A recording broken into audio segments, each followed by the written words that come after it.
তো আজকের এই বিশেষ শুভেচ্ছা বিনিময় অনুষ্ঠানের সম্মানিত সভাপতি অ্যাডভোকেট জন গোমেজ, অনুষ্ঠানে উপস্থিত বিশেষ অতিথি মহাসচিব বাংলাদেশ জাতীয়তাবাদী দল মির্জা ফখরুল ইসলাম আলমগীর, উপস্থিত সম্মানিত অতিথি archbishop Bijoy and Cruz, উপস্থিত জনাব লিও কান্তা, মহাসচিব বাংলাদেশ খ্রিস্টান ফোরাম, এবং আমার সামনে উপস্থিত আজকের এই সভায় দেশের খ্রিস্টান সম্প্রদায়ের প্রিয় ভাই ও বোনেরা এবং প্রতিনিধিবৃন্দ, আপনাদের সকলকে জানাই ইস্টার ডের আন্তরিক শুভেচ্ছা।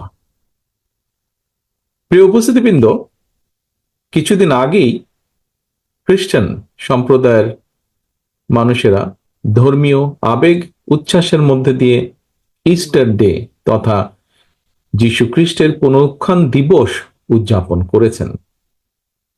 সারা বিশ্বের খ্রিস্টান ধর্মাবলম্বীদের কাছে দিনটির বিশেষ সম্মান এবং মর্যাদা।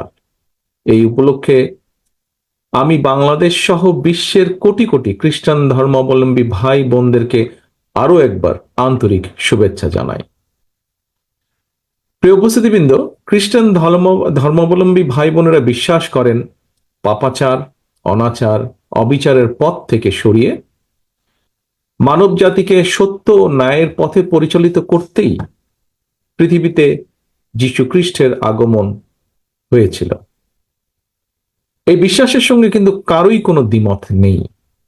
বিভিন্ন ধর্ম অনুসারীদের বিশ্বাস এবং ধর্মাচরণে পার্থক্য পরিলক্ষিত হলেও শেষ পর্যন্ত কিন্তু, যা একটু আগে মহাসচিব সাহেব ওনার বক্তব্যে বলেছেন, প্রতিটি ধর্মের মূল প্রতিপাদ্যই হচ্ছে স্রষ্টার প্রতি সৃষ্টির নিঃশর্ত আত্মসমর্পণ।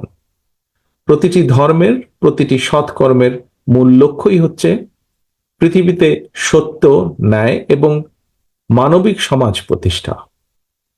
এবং এ কারণেই সকল প্রকারের অন্যায় অবিচারের বিপক্ষে দাঁড়িয়ে নিজের অধিকার প্রতিষ্ঠার যে লক্ষ্য সক্রিয় থাকা, এটি কিন্তু শুধুমাত্র রাজনৈতিক কারণে নয়, বরং প্রতিটি বিশ্বাসী মানুষের ধর্মীয় এবং নৈতিক দায়িত্ব বলেও আমি ব্যক্তিগতভাবে বিশ্বাস করি।